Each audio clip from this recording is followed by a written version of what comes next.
if you know that God is even introducing you to an idea of removing things that cannot stay in your life, I would just encourage you to be obedient. Just submit it to him. And when I say be obedient, I'm not saying you have to do every single thing that I did. Whatever he's making it clear to you, go to him and ask him how to make it personal for you. Because if you just trying to follow a trend, you're going to find yourself still lost in like the shuffle of trying to change, but your heart isn't changing.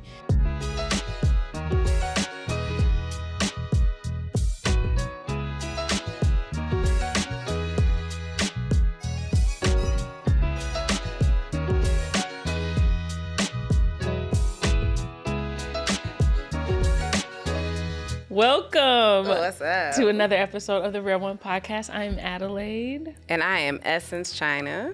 And today we just want to just share just part of our journey and where we are really. Mm-hmm. And we think that it can really just help someone on their journey. So we're just gonna get into it. So you could ask or I can start. Well, I mean, I know you called me the other day. You're like, Essence, I have something to share with you. Yeah. And you can just go ahead and start there because I was surprised. Yeah. Lack of better words, it's like God is just wrecking me. And I don't, in a good way, it's still really, really hard. Because I'm like freshly processing things. And when I say fresh, it's like this happened days ago. This is not like months or years ago. Mm-hmm. And so I don't fully understand like the full spectrum and the gravity of it, but I do know what I know, if that makes sense. Absolutely. So on Easter, Joshua's my husband, y'all. Joshua and I got baptized. And I remember praying before that, like leading up to that. It was just a few days leading up to it. It was just like, Lord, dig out of me, take out of me whatever cannot come. Mm-hmm. And I know that he has, like, I'm on the cusp of something. And I don't know fully what that something is. Every time we get to a place where we know God is about to just like, I guess the word is like level us up. Mm-hmm. In whatever that looks like. I'm not saying that this has to be no status type thing, but I know that he's like, okay, you're about to go to another level. I feel like I'm on that cusp, but I don't know what has to be taken out all the time. And so I'm just like, search me, God, and whatever can't go into whatever you're calling me to, like, take it away. Mm-hmm. So we get baptized on Easter. And then, a few days ago, well, sometime last week, God just put it on other people's hearts, things that I was dealing with that I prayed to him really in private. Like, these aren't conversations I've been going around talking about like, oh yeah, this is what I've been thinking about and this is what I'm doing. And you know me better than almost anyone in the world. Mm. And so, yeah, these aren't conversations like we've been having often, but I knew that God would get the message to me if it was something that he really wanted me to deal with.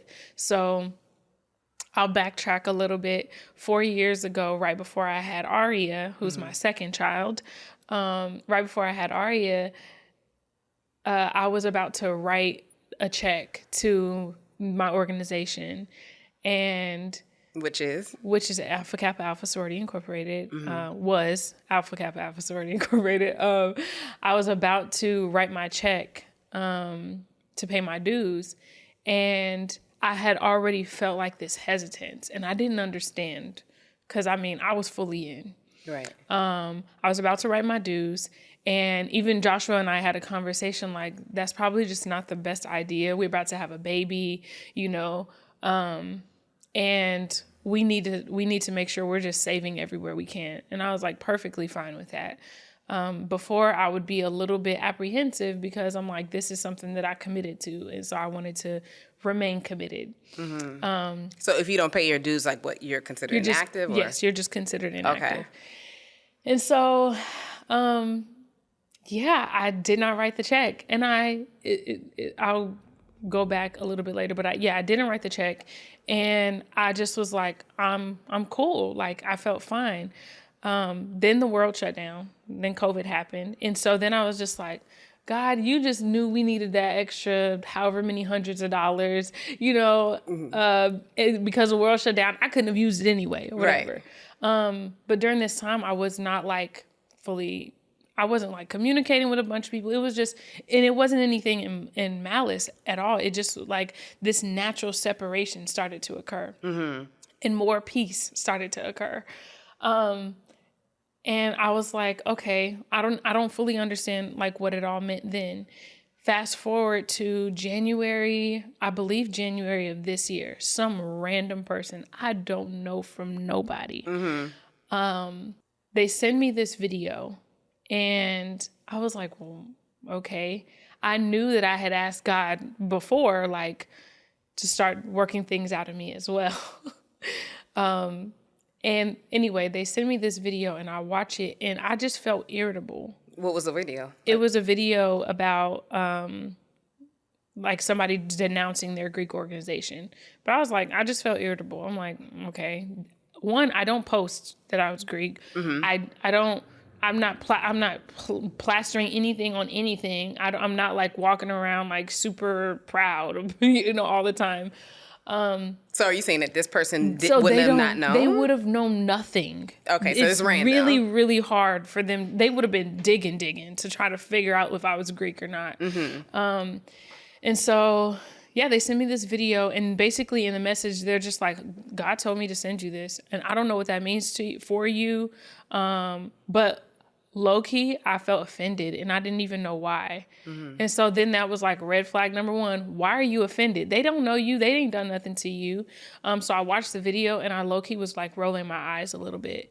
And I went to the depths of, okay, what does this actually mean? Like, why am I even getting irritable? But then I felt convicted. And with that conviction, I was like, okay, God, I feel like this is what I'm hearing from you. Can you make it clear? Like, make it really crystal clear. And I need signs that are specific to me. Right.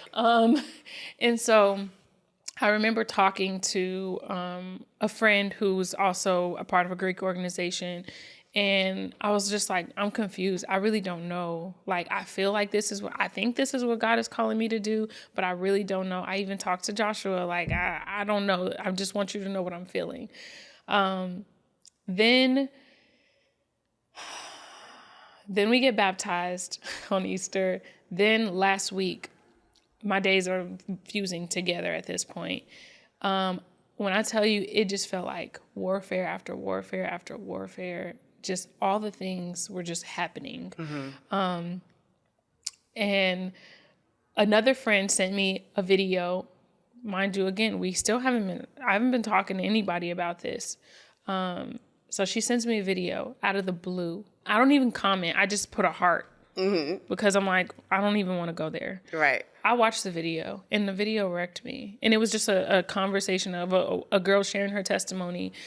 Basically, like, are you choosing God or are you choosing AKA specifically? And I'm just like, well, duh, yeah, I'm going to choose God all the time. But I didn't understand what I even did.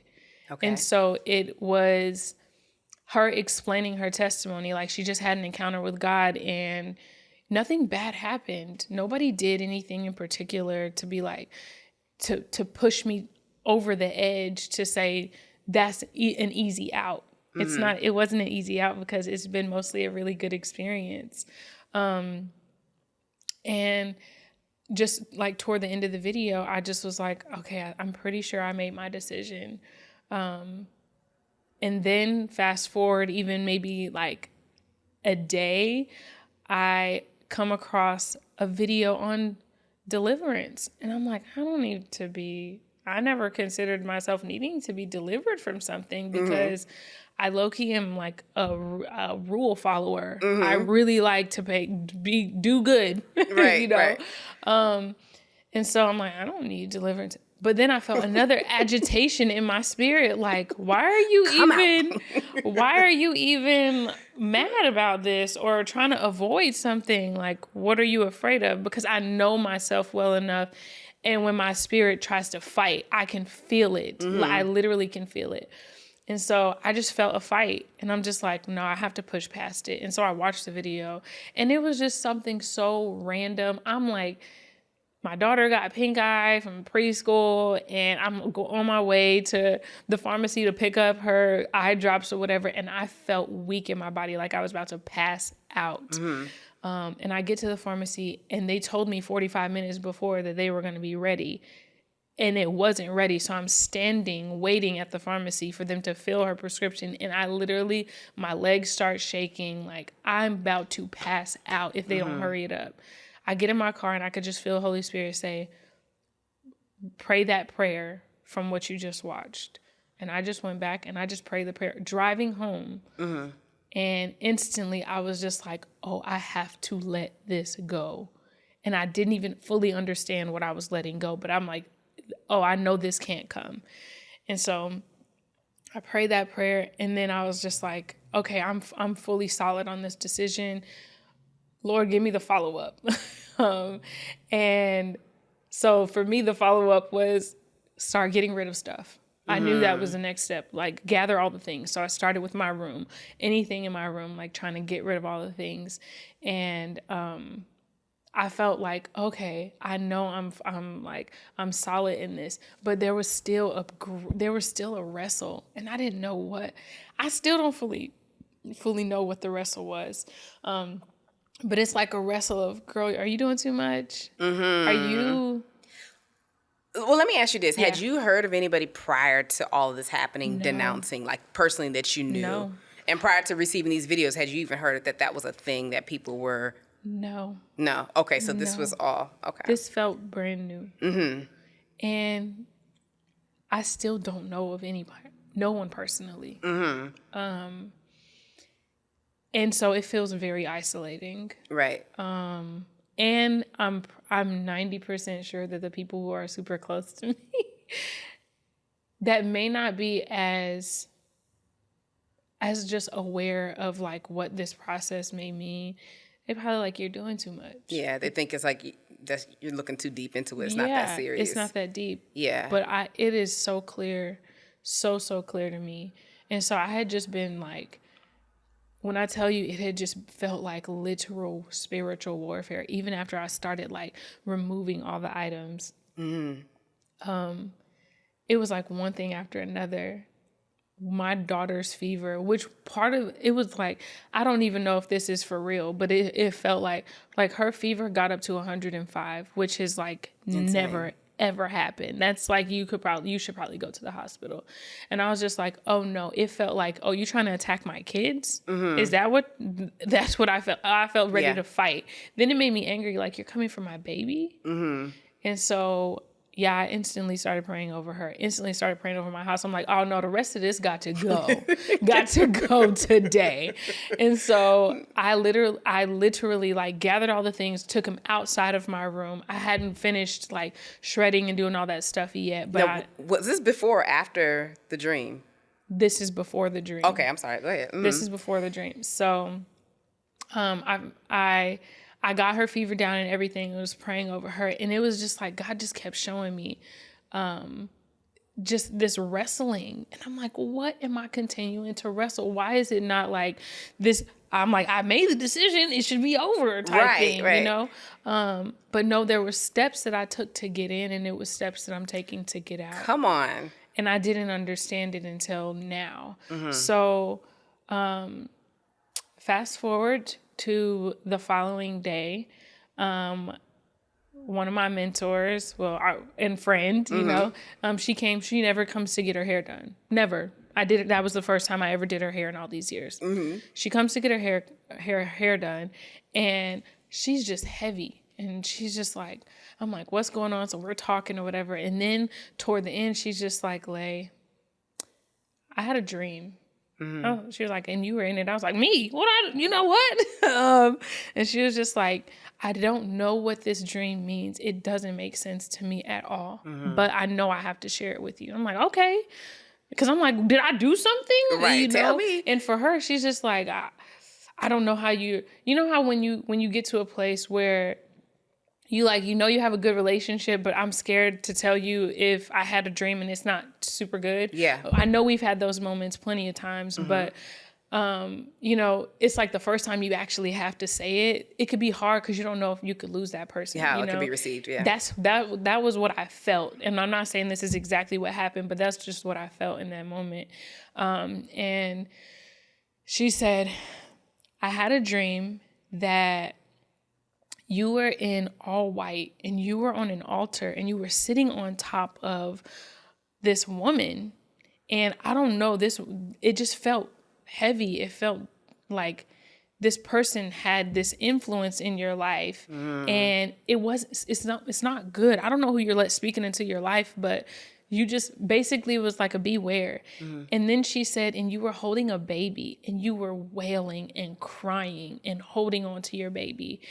And it broke me because I'm like, okay, God, I knew immediately what that meant. And God knows like how precious my children are to me. Like, I know that they're a gift without a shadow of a doubt. And literally, I broke down crying and I started to explain to her, I'm like, I know you don't know anything about what's going on and I'm going to share with you. And so I shared to her like what I had been doing and my process of like really getting out.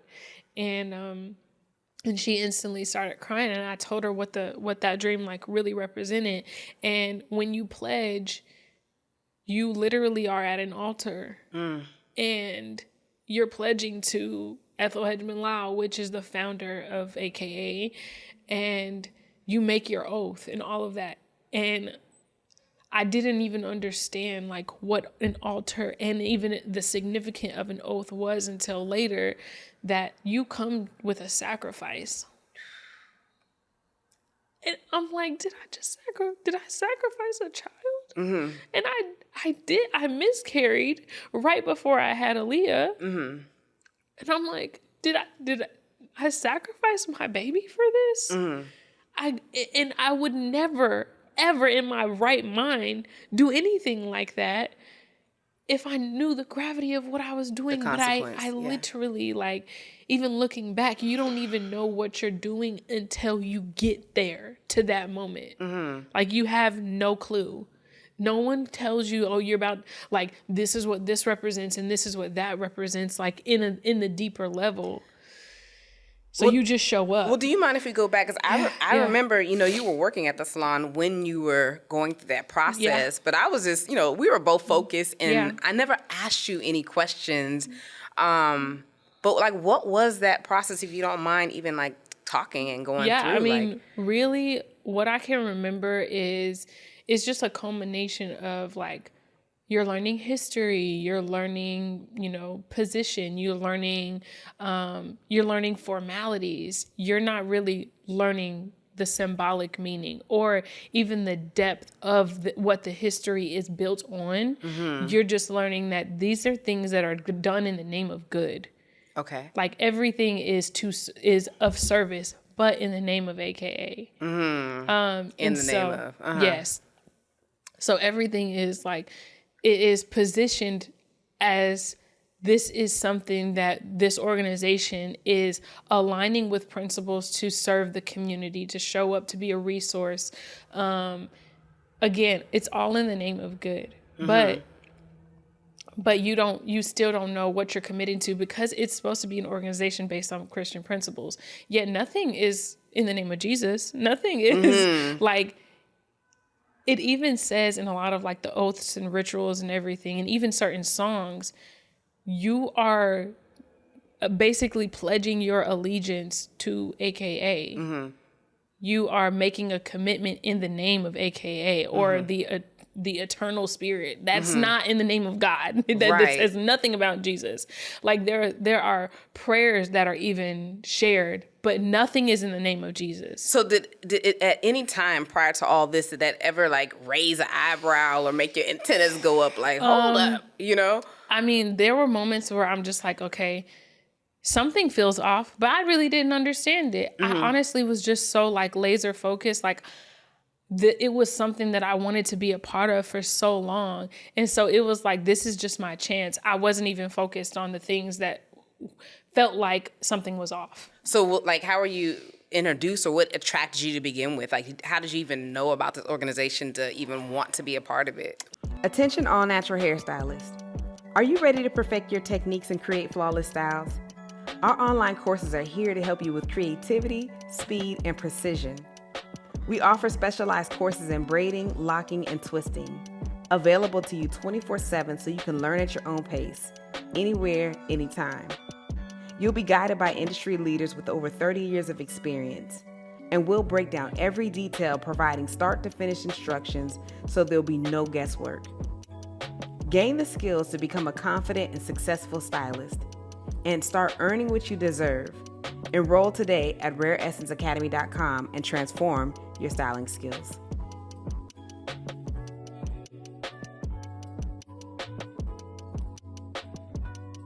So when I was in high school, I would go to visit my aunt in Tennessee all the time. And we would go to this museum. It's called the Pink Museum. And it had like a lot of like different installations. And one of them was on AKA. Okay. And Maya Angelou, I don't know if it was her face like on a flyer. I don't remember fully, but Maya Angelou was somebody that I like revered so much.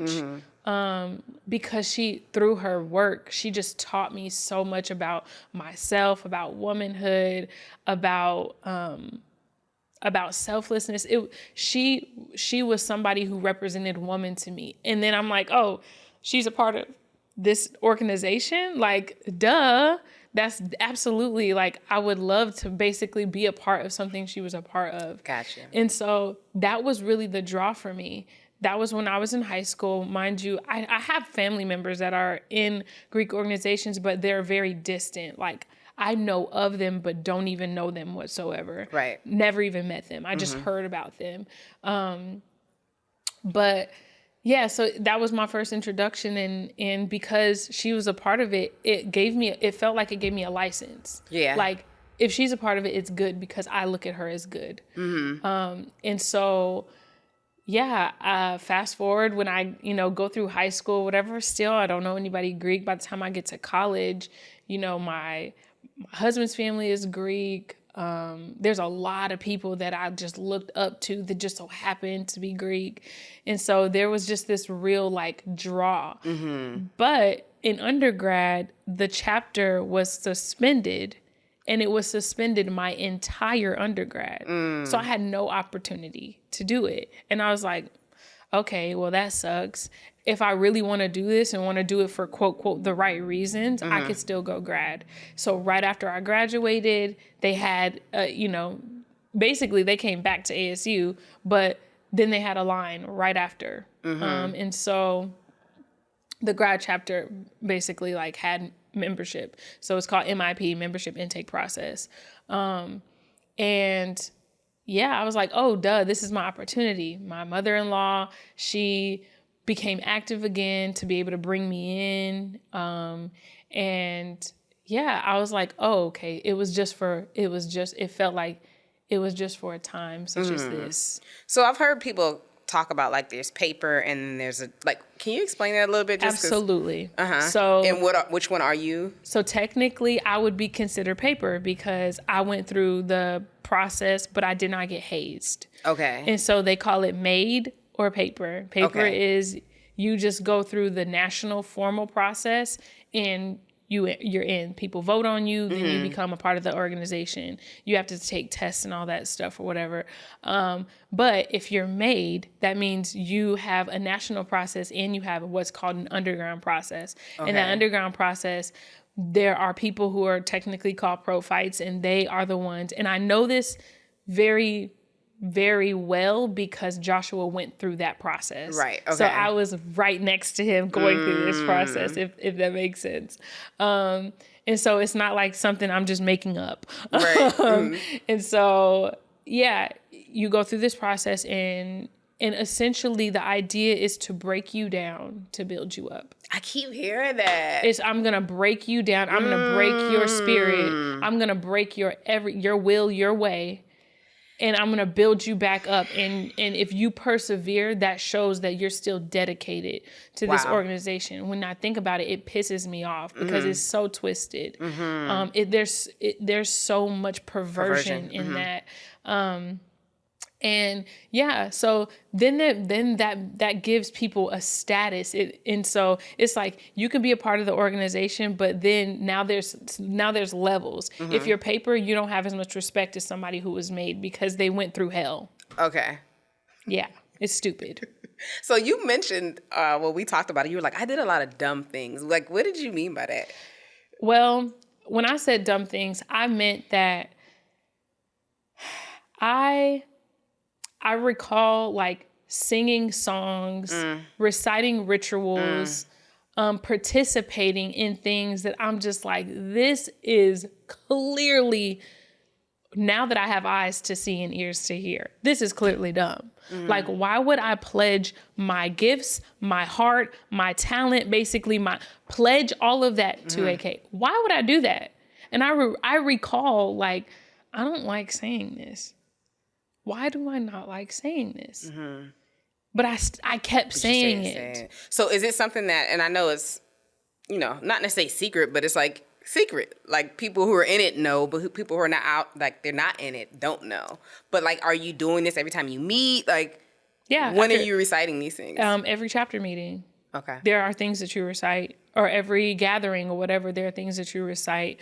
There are songs that you sing, and it's literally like hymnals to AKA. And when you think like hymnals are in what you sing in church to God when you praise him, what? I didn't even know, like, girl, and when I think about it, it literally like broke my entire heart. I, for the first time in my life, felt like, God, I broke your heart. I literally disappointed you by making a covenant, saying an oath to another God, an idol. Like, I didn't even fully understand it. And that tore me up because now it's just like, okay, God, you let me go through this whole process, be all in the name of good to drag me out. But now knowing the last name that I carry, knowing the maybe even in some ways, like some influence I might carry, knowing all of that's going to be at stake too. But you're still going to get the glory, like no matter what. And it does feel isolating. It's just like, well, here is a part of your cross. Here is a part of your burden. And now it's like, yeah, I understand. I understand what I did now, and I had to immediately repent, immediately turn. And it was a real hard decision. And it's been a real hard conversation even in my house. Because, again, my husband's Greek. So that's something, we're going to have to work through. Because I'm not forcing him to make decisions at all. I pray that God shows him what he needs to see. But I also know it's not everybody's purpose, or I won't say that. It may not be everybody's time. But it's my time. Yeah. What do you feel like is fighting you or was wrestling with you? Was it the pride, the status, the identity? Like, what do you feel like was challenging for you to like fully make that decision, or was it, I'm not clear? I feel like I absolutely know. I had to go and ask myself, like, God, what do I feel like this even gave me? It definitely gave me a sense of identity. It definitely gave me a sense of pride. It made me feel elite in some way, shape, or form. It's called, they refer because it's AKA is the first woman Greek organization, well, in the National Panhellenic Council. And so alphas and AKAs are the first and the finest. Like, you know, there is an elitism that comes with that. And there's a pride that's just like, I had what it took to be a part of this elite organization. And so there is a part of your identity that's associated with it. There's a haughtiness. There's like a, you better be pretty. You better be this. Like there's an energy that comes with it. When you get to ascribe to this essential organization or this identity, and feeling like, and if I'm being honest, it's just like, there was a status that I also was looking for because I wanted to break cycles in my family that I thought that it could help me with networking and the crazy thing is, I don't even talk to nobody really in the org. I don't get nobody gives me no opportunities based on that. It doesn't feel anything. And so then it got to the point where just like, well, what are you doing? Why are you here? What are you in it for? Like, yeah, you could do some community service. That's great. But you can do that outside. I could do that anywhere and do it wherever. And I got to a point where I understood like, yes, I know that God made me the way he made me and I can be proud and beautiful and all that, but I didn't want it doesn't have to be just through this, you know? Yeah. And so, yeah, I really did ascribe to those things. Those things did attract me. And now looking back, it's just like, oh my gosh, I was telling you earlier, like God just kept, even this morning in prayer, he read Matthew 23 and I was like, I was a Pharisee? Like I was, what? No, you can laugh because it's funny. Like, what? You don't even know until you know. I'm like, I was the one out here talking. Like, I felt like I was above. I liked the status because really they liked the status. They liked to be seen. They liked to be heard. And AKA celebrated that. It like puts you on a different platform. And one of the things that even in the one of the videos that I saw that just resonated so well, one of the young ladies mentioned, it's almost as if it was like AKA could give you the world. It could give you the world. It's like when the devil took Jesus on the hill. You could have all of this. That's what it presents. Is you could have all of this. You could have all the status. You can have all of this. You can have all the accolades, all the things. And yeah, you're going to fall to his deception. You're going to be a slave to him. And I'm like, oh my God, I really fell for it. Yeah. And now it's like, no, I have to turn. And it feels like there's this sense of urgency, like my children's lives depend on it. I mean, when you told me to dream, that was just chilling to me. Yeah. It still wrecks me. Because I literally pray like, God, make it personal to me. Make it to where I can't make none of this up. Right.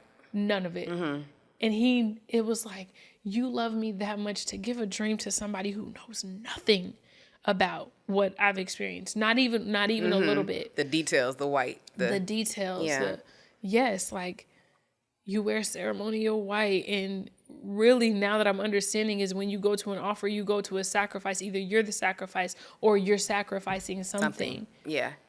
It makes me sick to my daggone stomach. And so literally, even as of, like, I had drafted my letter, all the things. Because there's a whole like you said, it's a process. There's a process. Because they don't want to let you go. No, and the devil don't want to let you go. That's for real. That's the real gravity of it. Is no, we're gonna devil make this wants, hard. Yes, I'm gonna make it hard. It's like going to the website, so you're trying to cancel your subscription. You cannot find the cancel button. You can't find cancel. You searching all the way around. My computer probably got memory of like how to denounce. I'm just like, okay, stop showing me this, whatever. But that's the reality of it. Is it does, they make it hard. You really don't know. Wow.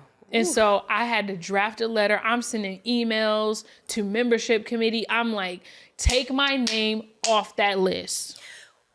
And You so in write my your mind, name in a. What blew my mind, I'm like, oh my God, I want my name to be in the Lamb Book of Life. I don't want my name to be in that Book of Life, because like, what? Literally, I was shook. Because I'm thinking, like, I remember when you mentioned, like, I gotta, something about, denounce. And I'm like, well, I'm thinking you just, you're doing it with the Lord. I didn't know that there was a process you actually have to do. I'm thinking I quit. No. One, you got to get rid of everything. So on Saturday morning after my son's baseball game, I was like, I'm on a mission. Okay. On a mission. Went through the entire house. I'm like, Lord, bring to my mind, my memory, anything that has letters, a crest, anything on it. Like, bring it to my mind so that I can destroy it. Mm-hmm. And he sure did. I mean, little knickknacks here and there. I'm like, the case for my passport, which was hiding in a drawer randomly. I'm like, oh, cutting it up. You gotta go. Everything gotta go. And so, yeah. And it was a bag. It was so full, so heavy. Like, Joshua had to carry. He was like, that daggone bag was super heavy. I'm like, I know. So was my life. Like, it was heavy. Wow. It was heavy. Wow. And I'm like, it had to go. The stuff was in my girl's room, and I'm just like, oh my God, what door did I open? Mm-hmm. Like, what door did I open to them? And it's not that I didn't open anything for like Omari or anything. It was just like, what door did I open? Yeah. I don't even know, but it has to close now. And yeah, so I started getting rid of all the things, and then looking up the like, what's the difference between renouncing and denouncing? And renouncing is literally, I just say, I'm no longer affiliated, no longer a part. Denouncing is like, no, I have to say this out loud. Like, yeah, I can renounce to God. I can repent to God. But denouncing is different. Like, me sharing my story, that's denouncing. And it's exposing. And it's exposing. And it's definitely exposing for me. And I know that I'm going to have, and when I'm saying like, it's so fresh, I know I still have to have hard conversations. I know that was the next question I was going to ask you, in terms of like those who you used to call your sorors. And yeah, we just friends. We just friends. I'm not your soror. I'm none of that. And I don't want to be associated with it. And it's not, God is showing me, and he's been showing me for the past, like, I would say couple of months, what the epitome of, well, I will say this. I started reading The Awe of God by John Bevere a long time ago. Shortly after the book had come out, I started reading this book, and in the beginning, he's talking about loving what God loves and hating what he hates. And I remember making a note, like, I don't even really know what that means. Mm-hmm. How do I still love people and hate what God hates? Mm-hmm. And this has been the epitome of, I love what God loves, and he loves his children, and he hates sin. Mm-hmm. I can hate the sin and not hate the person. Right. And so it's like, I could stay in relationship with them if they even want that, because they're family, because they're just God's children. Mm-hmm. That's the family I want to be a part of. I can call you my sister for real, because that's what soror means. I can call you my sister for real. And I could take on the responsibility of being your sister, but I cannot take the responsibility of being your sister in sin. Mm-hmm. And so for me now, it's like, yes, I'm going to have those hard conversations, and I have to be 10 toes down. Mm-hmm. And I'm 10 toes down in this decision. And yeah, it's going to affect some. Mm-hmm. Well, because you feel like maybe they'll think that you're judging them because. Absolutely. That was my fear. Mm-hmm. My fear is that, throughout my life, God has just separated me in a lot of ways. And it has absolutely felt isolating until I had people who like just saw me for who he made me to be and accepted that. I'm a crybaby anyway. But in that separation, a lot of people, even without relationship with me or talking to me, there's been assumption and conversation outside of me that is, you're judgmental, or you're you want me to do what you're doing, or you're going to criticize or condemn me. I'm like, I ain't even said a word to you, nor have my actions even showed you like I'm snaring up my nose at you. None of that, like whatsoever. And so to me, that's been hard because it's been so consistent, and like God will make me do a hard decision even at 17. You know, where a lot of people, they're just like finding themselves and, you know, they're like, you're weird, you're crazy. Like, you hear God for real type thing. And it just felt like you're too deep. It's just, it don't have to be all of that. And for me, it's felt like it has to be all that for real. And so it's the anticipation of having to have conversations, even with knowing that I know they can have conversations and condemn me for being obedient to God when it has nothing to do with him. It has everything to do with me being obedient, and being that I've been in this like radical season of obedience. I'm like, God, I want to be a hearer and a doer of your word. Yeah. How can I do that and literally completely dismiss the hard things that you might think are too deep or too hard, just because I'm afraid that you're going to have something to say about it? I just can't be afraid anymore. It's going to be uncomfortable. It's going to be hard. And I know it's going to come with, yeah, she just be doing too much. I don't care anymore. We said what we said, and we're not scared to say it. But yeah, we're still going to wrap up. One thing that I absolutely want to leave with somebody is, if you know that God is even introducing you to an idea of removing things that cannot stay in your life, I would just encourage you to be obedient. Just submit it to him. And when I say be obedient, I'm not saying you have to do every single thing that I did. Whatever he's making it clear to you, go to him and ask him how to make it personal for you. Because if you just trying to follow a trend, you're going to find yourself still lost in like the shuffle of trying to change, but your heart isn't changing. It is, God, change my heart, make it clear and personal to my heart so that it can be closer to you. And whatever he convicts you about, submit that conviction. It's not easy. When people show up and they say, oh, they want to be a follower of Christ, like, this is a death after death after death to be able to live in his kingdom, to live on earth as it is in heaven. Like, yes, it's a fleshly death, but it's a beautiful, like, righteous life that he's calling us to. And whatever this, it feels like a movement. I don't even know if that's the word, but it feels like, okay, God's speaking to a lot of us, because I know I'm not the only one. And I'm pretty sure if I looked up like denouncing Greek organizations on YouTube, which I have not. Which is funny because I told you I kept getting recommended them. And I'm like, why am I getting these recommendations? You're not even looking for that. And then you were like, it was for me. It was for me. You were supposed to be sending it to me. And I'm so grateful that God has people in my life that he's like, I'm going to get this message to her, whether she looked for it or not.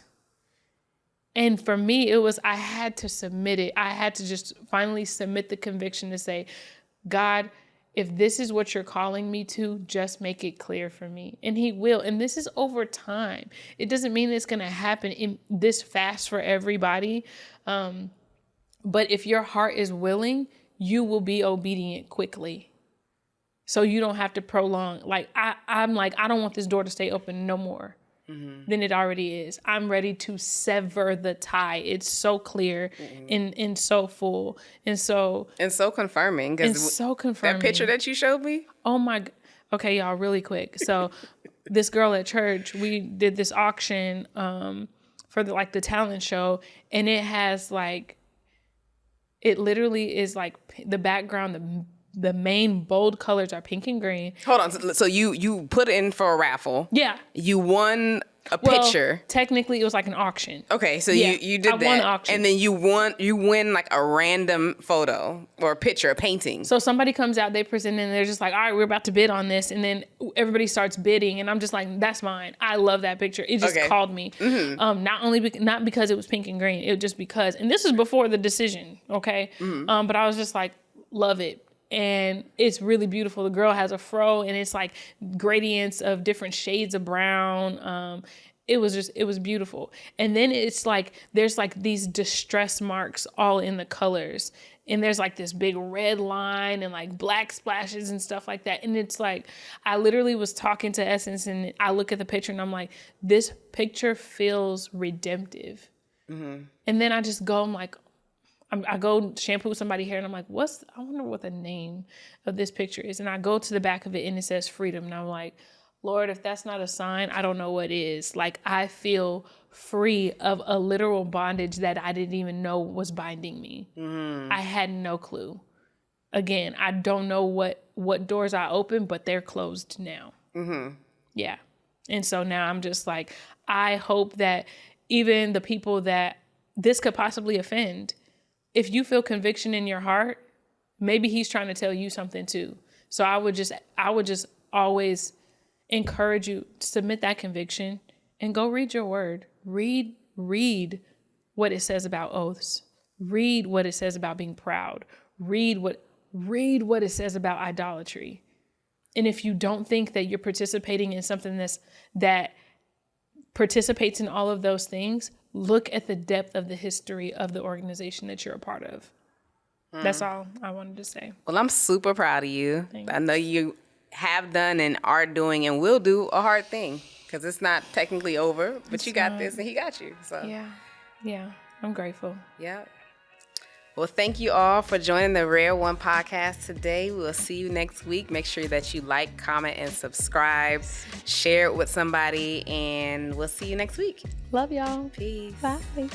Hey, Rare Stylists, if you are looking to grow in business and you know you need help, we want to help you. Log on to rareessenceacademy.com/coaching if you are ready and serious about growing in business.